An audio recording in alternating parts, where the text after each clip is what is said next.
वंदे वंदे।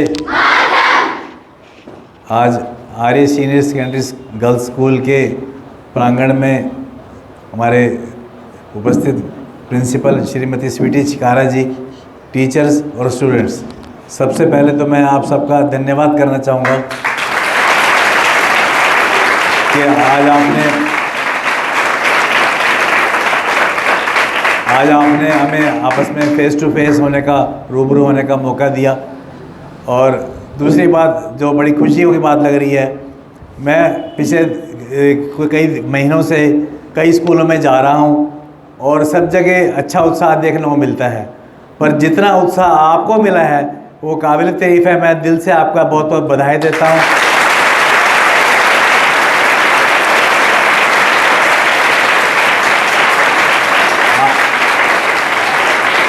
आज यहाँ आके ये लग रहा है, लोग ठीक ही कहते हैं, हम भी देखते आए हैं, सब कहते आए हैं कि लड़कियाँ हमेशा लड़कों से आगे होती हैं और आप सब लड़कियों का स्कूल है।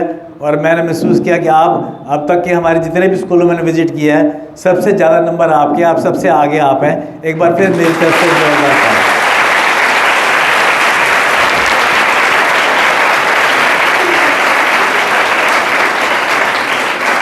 आगे सबसे पहले मैं अपना परिचय दे दूं। मैं डॉक्टर जगजीत आहूजा, यहीं आहूजा हॉस्पिटल है समली रोड पे ही, और मेरे साथ हम सब चिकित्सा प्रकोष्ठ की तरफ से आए हैं। चिकित्सा प्रकोष्ठ भारतीय जनता पार्टी, तो भारतीय जनता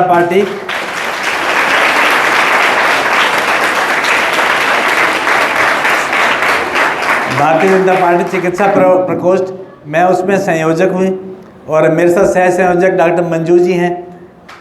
और आज के प्रोग्राम के पूरा जो संयोजक है, जिन्होंने करवाया है, वो मिस्टर कमल जी हैं। कमल जी, ये सारा इन्होंने किया है। और साथ में आपने सबने सुना, सुनीता राजपाल जी हैं, सोनम जी हैं, जयनम खुगर जी हैं, गजेंद्र दैया जी हैं। हम सब भारतीय जनता पार्टी की तरफ से आपके पास आए हैं। और भारतीय जनता पार्टी, हम कोई वोट मांगने या किसी और लालच से नहीं आए। हमारा मकसद केवल एक ही है कि अपने बच्चों को, बड़ों को, भाई बहनों को, सबको आगे कोरोना से कैसे बचाएं, ये हम सब अपना दायित्व समझ के, अपने मोदी जी की प्रेरणा से हम सब यहाँ आए हैं। भारतीय जनता पार्टी में कहते हैं सेवा ही संगठन है।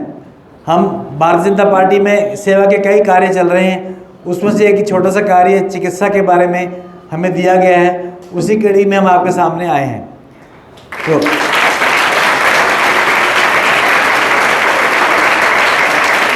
आज जो विषय हम लेके आए हैं, उसमें दो हमारे टॉपिक्स हैं, जिसके बारे में मैं केवल थोड़ी देर बताऊंगा ताकि आपका ज़्यादा समय ना लगे। पहला है कोरोना वैक्सीन और दूसरा है साक्षरता अभियान। तो कोरोना वैक्सीन के बारे में आप सब जानते ही हैं, कुछ समय पहले कोरोना ने पानीपत में नहीं, पूरे देश में त्राही मचाई थी। सभी लोग ग्रस्त हो गए थे। लोग सोच रहे थे पता नहीं आगे जीवन कैसे चलेगा, पता कभी हम नॉर्मल भी हो पाएंगे कि नहीं हो पाएंगे। पर हमारी मोदी जी की दूरदर्शिता की वजह से, हमारे लोकल प्रशासन की वजह से कोरोना को हम सब ने आप सबके सहयोग से टाइम पे कंट्रोल कर लिया और अब कोरोना लगभग ख़त्म हो चुका है, ये आप सब जानते ही हैं। ये बड़ी सुखद बात है। दूसरी सुखद बात ये है कि मोदी जी ने समय पर हमारे देश को 2 वैक्सीन दी और वो भी फ्री। और आप सब जानते हैं कि अब तक 210 करोड़ लोगों को वैक्सीन लग चुकी है। और यही कारण है कि कोरोना अब लगभग ख़त्म हो चुका है।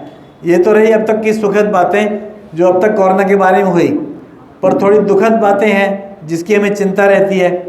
वो ये, सबसे पहले तो कोरोना कम तो हो गया है, पर कोरोना अभी ख़त्म नहीं हुआ। कभी भी दोबारा कोरोना पैर पसार सकता है।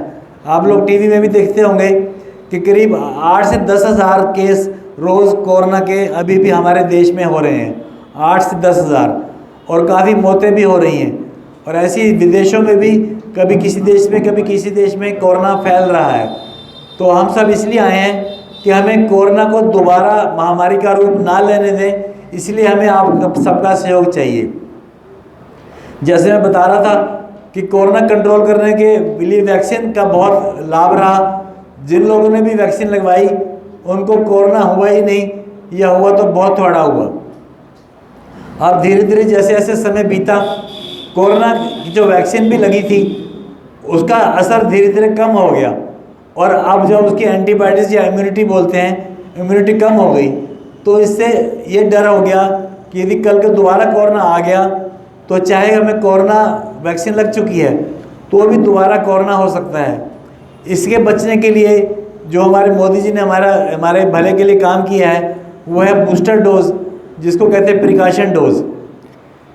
आप सब जानते ही हैं मोदी जी ने सभी डोज, चाहे वो फर्स्ट सेकंड डोज है चाहे वो थर्ड डोज जिसको प्रिकॉशन डोज कह रहे हैं, फ्री में रखी हुई है, और इस सब का हमें लाभ लेना चाहिए।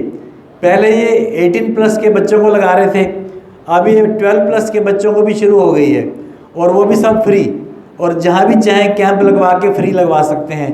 ये तो बड़ी सुखद बातें हैं, पर दुखद बात ये है कि क्योंकि कोरोना अब कम हो गया है, लोग लापरवाह हो गए हैं और कोरोना वैक्सीन नहीं लगवा रहे, और यही कारण है कि हमें आपके बीच में आना पड़ा। जैसे अभी डॉक्टर मंजू पूछ रहे थे, तो आप में से काफ़ी बच्चों ने फर्स्ट डोज भी अभी नहीं लगवाई, काफ़ी बच्चों ने सेकंड डोज भी नहीं लगवाई। तो जैसे मैं कह रहा था कोरोना कम तो हो गया पर ख़त्म नहीं हुआ। तो मैं आप सबसे निवेदन करूँगा कि प्रिंसिपल साहब से भी निवेदन करूँगा कि जल्दी कोरोना वैक्सीन कैंप स्कूल में लगवाएं, और जो 12 प्लस के बच्चे हैं उन सबको फर्स्ट डोज और सेकंड डोज ज़रूर लगवाएं। इसका कोई भगवान न करे यदि कोरोना आ गया और यदि वैक्सीन नहीं लगी होगी तो फिर महामारी ले लेगी और त्राही त्राही हो जाएगी। इससे बचने का एक ही तरीका है कि हम सब कोरोना वैक्सीन लगवाएं। आप सब देख चुके हैं कि कोरोना वैक्सीन लगवाने से किसी को कोई दिक्कत नहीं होती, कोई साइड इफ़ेक्ट नहीं होता, इवन इंजेक्शन का दर्द तक भी नहीं होता, पता भी नहीं चलता कि कब इंजेक्शन लग गया और कब हम बाहर आ गए। तो मैं आप सब बच्चों से निवेदन करूंगा कि 12 प्लस के जितने भी बच्चे हैं खुद मतलब अपने टीचर्स से कह के अपने यहाँ कैंप लगवाएं, और सभी बच्चे फर्स्ट डोज और बाद में 1 महीने बाद दूसरी डोज ज़रूर लगवाएं। ये हम सबका दायित्व बनता है, ये देश के प्रति भी हमारा दायित्व है, अपने माता पिता समाज के प्रति भी हमारा दायित्व है। इसी तरह से जो बच्चे 18 प्लस हो चुके हैं, अभी 18 प्लस से कम बच्चों को थर्ड डोज नहीं लगाई जा रही। अभी 18 प्लस के जो बच्चे 2 डोज लगवा चुके हैं उनसे मैं आपसे निवेदन करूंगा कि वो भी अपनी बूस्टर डोज या जिसको प्रिकॉशन डोज कहते हैं वो भी ज़रूर लगवा लें। बूस्टर डोज सेकंड डोज के 6 महीने बाद लग सकती है, तो जिनके भी 6 महीने पूरे हो गए हैं अच्छा तो रहेगा ये स्कूल में कैंप में लगवाएं, नहीं तो सिविल हॉस्पिटल आपके पास ही है और भी सेंटर में वैक्सीन होती रहती है, खुद जाकर भी आप अपना वैक्सीन ज़रूर लगवाएं ताकि आने वाले टाइम में आप कोरोना से बच सकें। आप सब ने जानते हैं, किताबों में पढ़ा भी होगा, किसी ज़माने में चेचक पोलियो बहुत भयानक बीमारी हुआ करती थी, और अब ये हमारे देश से विदेशों से भी लगभग ख़त्म हो चुकी है चेचक पोलियो। और इसका मुख्य कारण ये है कि सब लोग वैक्सीन हो चुके हैं। आप सब जानते रहे, पोलियो के कैंप लगते रहे, पोलियो की ड्रॉप्स पिलाते रहे, जिससे कि पोलियो अब हमारे देश से और विदेशों से भी ख़त्म हो गया है।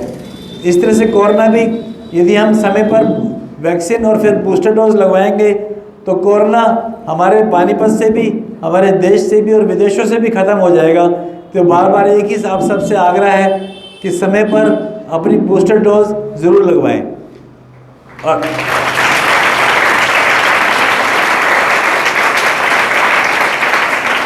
इससे भी ज़रूरी बात जो कृपया नोट करें, हमारे घर में जो बड़े हैं, जो 60 साल से ऊपर हैं या 18 से 60 साल के बीच में हैं, उनमें से भी करीब 75% लोगों ने अभी तक बूस्टर डोज नहीं लगवाई। 75% लोगों ने अभी तक बूस्टर डोज नहीं लगवाई।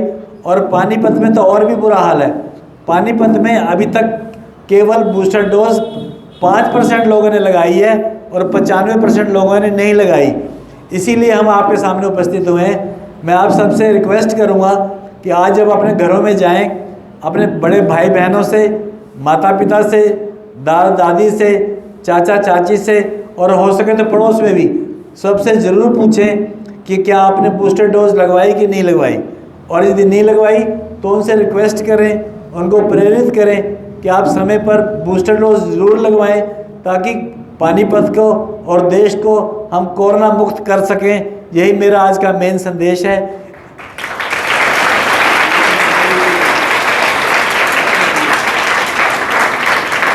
इसके लिए जो उपाय हमारे डॉक्टर अर्चना जी ने बड़ा अच्छा उपाय बताया है, वो भी मैं आपको आज नहीं आ पाया किसी वजह से, तो आपके सामने शेयर करूँगा।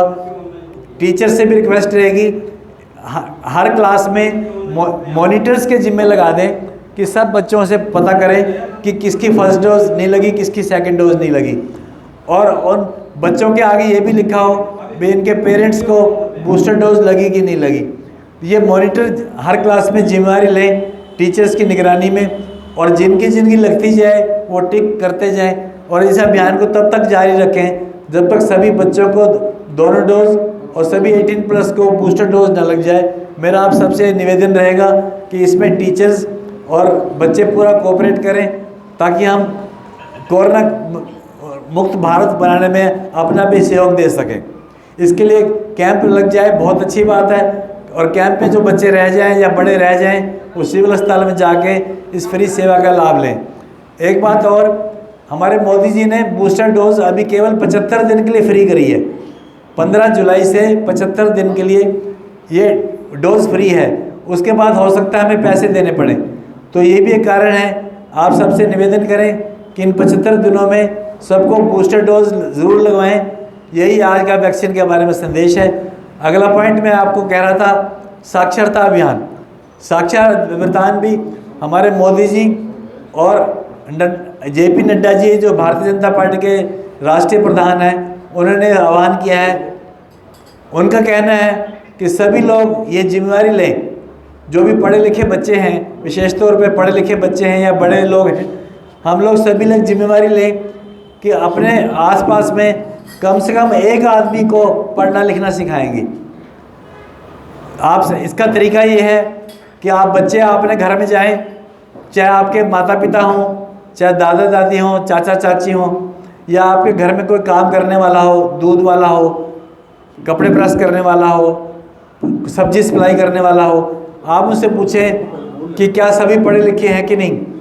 तो जो भी पढ़ा लिखा ना हो, जो जिसको हम अंगूठा छाप कहते हैं, कि आप सब बच्चे केवल एक व्यक्ति की जिम्मेदारी लें कि उसको हम पढ़ना सिखा देंगे। और मैं समझता हूँ कि आप यदि एक हफ्ते में 1 घंटा भी देंगे तो कुछ टाइम बाद जो आदमी अंगूठा छाप है वो पढ़ना भी सीख जाएगा, लिखना भी सीख जाएगा। आप उनको इतना काबिल बना दें कि वो कहीं ज़रूरत पड़े तो अंगूठा लगाने के बजाय अपने साइन करें, और कहीं दूसरे शहर में जाएं तो कहीं बोर्ड लगा होता है बिसनौली रोड इधर है, मंडी इधर है, या आपने असंध जाना है तो इधर बोर्ड है, तो कम से कम वो बोर्ड पढ़ने लायक हो जाए। यदि हम इस तरह किसी को हम सिखा सकें अपना साइन करना और हिंदी में बोर्ड पढ़ना सिखा दें, तो हमारा साक्षरता अभियान सफल हो जाएगा। तो मैं पुनः एक बार आप सब बच्चों से निवेदन करूंगा कि सभी बच्चे कम से कम अपने पड़ोस में या अपने रिश्तेदारी में एक आदमी को पढ़ना लिखना सिखा दें, तो आपका बहुत बहुत परोपकार होगा, अब बहुत बहुत पुण्य का काम होगा, और आप मोदी जी के सपनों को और राष्ट्र को साक्षर बनाने में पूरा सहयोग करेंगे। आपका योगदान रहेगा। इसी के साथ मैं वाणी को विराम देता हूँ। धन्यवाद।